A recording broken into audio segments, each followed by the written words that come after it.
Educational scenario in the province of Sindh. The province of Sindh is no exception as far as the poor state of education in the country is concerned. So, like other areas of the country, we also see the poor state of education in Sindh. How? That with a population of approximately 42 million people, roughly one quarter of the country's total population, the province has a net enrollment rate of 62%, which drops to 54% in rural areas. یعنی اتنا بڑا تناسب ہے پاکستان کی آبادی کا جو کہ صوبہ سندھ میں واقع ہے، لیکن ہم یہ دیکھتے ہیں کہ 62% جو ہے وہ نیٹ انرولمنٹ ریٹ ہے، وہ لوگ جو اسکول جا رہے ہیں، اور یہ گر کے 54% ہو جاتا ہے جب ہم رورل ایریاز کی بات کرتے ہیں۔ The proportion of uneducated youth جن کی عمر 15 سے 19 سال ہے ان سندھ از 31% compared to 27% nationally, which in turn is almost double the proportion of uneducated youth in any economy with a comparable per capita income. اور یہ بہت الارمنگ بات ہے کہ جو ہمارے یوتھ ہیں 31% جو ہیں وہ اس عمر کے لوگ جو ہیں وہ ناخواندہ ہیں، وہ لوگ ان ایجوکیٹڈ ہیں، جو کہ ایک بہت بڑا خلا ہے۔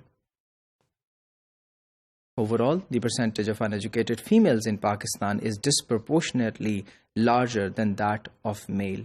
اور اس طرح کے پورے پاکستان میں یہ پرابلم ہے، اسی طرح سندھ میں بھی ہم یہ دیکھتے ہیں کہ بہت ڈسپورپورشن ہے جہاں فیمیلز جو ہیں وہ ہمیں زیادہ نظر آتی ہیں as compare to males in the education. Shrinking of uneducated population.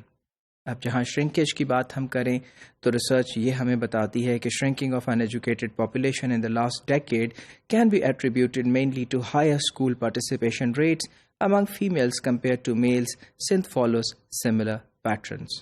جس طرح کہ ہم نے دیکھا کہ صوبہ پنجاب میں بھی جو فیمیلز ہیں ان کی تعداد بڑھ رہی ہے اسکول جانے کی طرف، تو ایسی شرنکیج ہمیں نظر آتی ہے کہ ان ایجوکیٹڈ پاپولیشن کم اس وجہ سے ہو رہی ہے کہ ہائر کلاسز میں فیمیلز جو ہیں ان کی پارٹیسپیشن تھوڑی بڑھتی ہوئی نظر آ رہی ہے پچھلی ایک دہائی کے اندر۔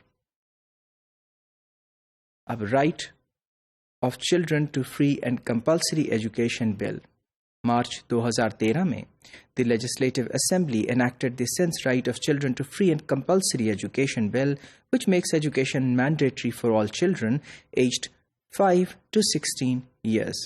اس کا ایک کافی بہتر یا پازیٹیو امپیکٹ جو ہے ہم دیکھتے ہیں کہ شاید ہمارے سامنے آئے، لیکن اس کے لیے ضروری کیا ہے؟ The extent to which the Sindh government will be able to translate this act into access to quality education for all will depend on how the government addresses long-term structural challenges to the system that could derail even well-intentioned reforms.